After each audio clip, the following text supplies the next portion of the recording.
ప్రతి ఉదయం దేవుని వాగ్దానం అనే కార్యక్రమానికి ప్రేమతో మిమ్మల్ని ఆహ్వానిస్తుంటున్నాను.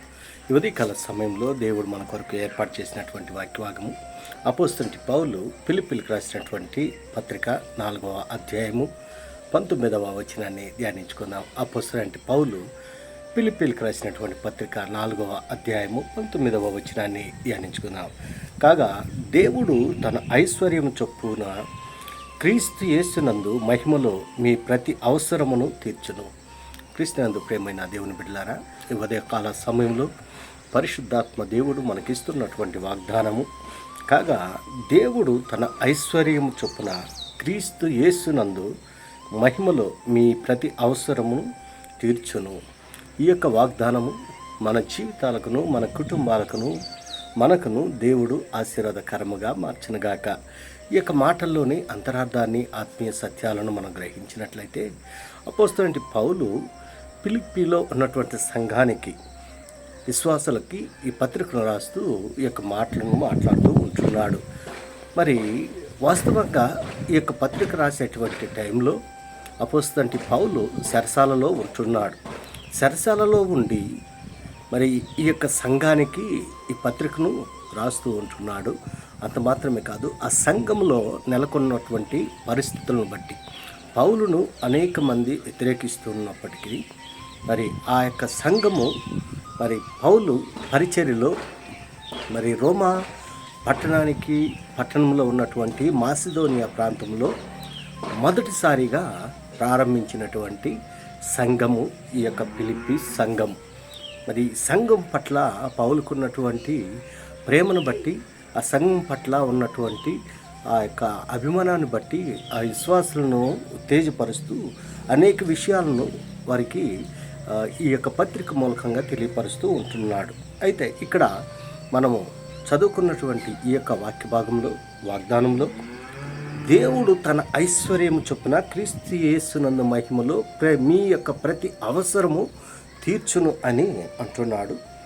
అంత మాత్రమే కాదు, కానీ 13వ వచనంలో మనం గమనించినట్లయితే, నన్ను బలపరచువాని అందే నేను సమస్తమును చేయగలను అని అక్కడ మాట్లాడుతూ ఉంటున్నాడు.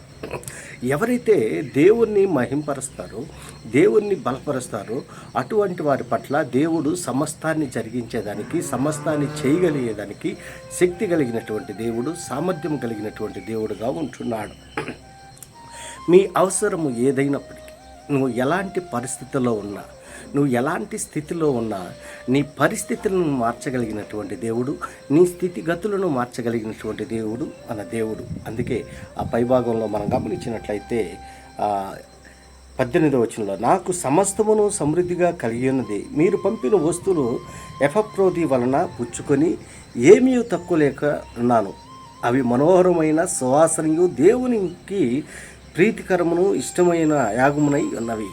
మరి అపోస్తలుడైన పౌలు చెరసాలలో ఉన్నప్పుడు ఆ సంఘంలో ఉన్నటువంటి పౌలును ప్రేమించేటువంటి వారు, విశ్వాసులు కొన్ని బహుమానాలు మరి ఎపఫ్రోది వలన పౌలుకు పంపించాడు.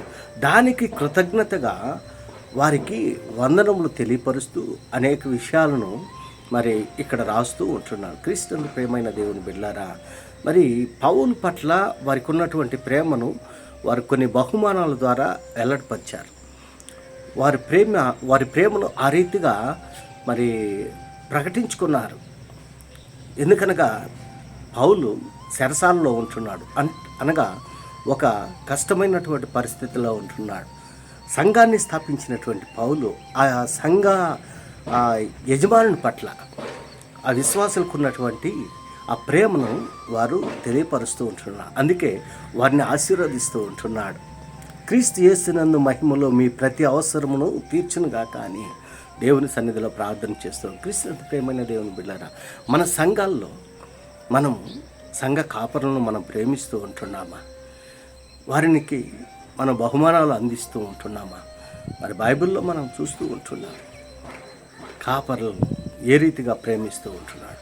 కాపరి తన విశ్వాసుల కొరకు ఏ రీతిగా ప్రయాసపడుతుంది. అపోస్తలుడైన పౌలు ఆ యొక్క విశ్వాసుల కొరకు ప్రయాసపడ్డాడు.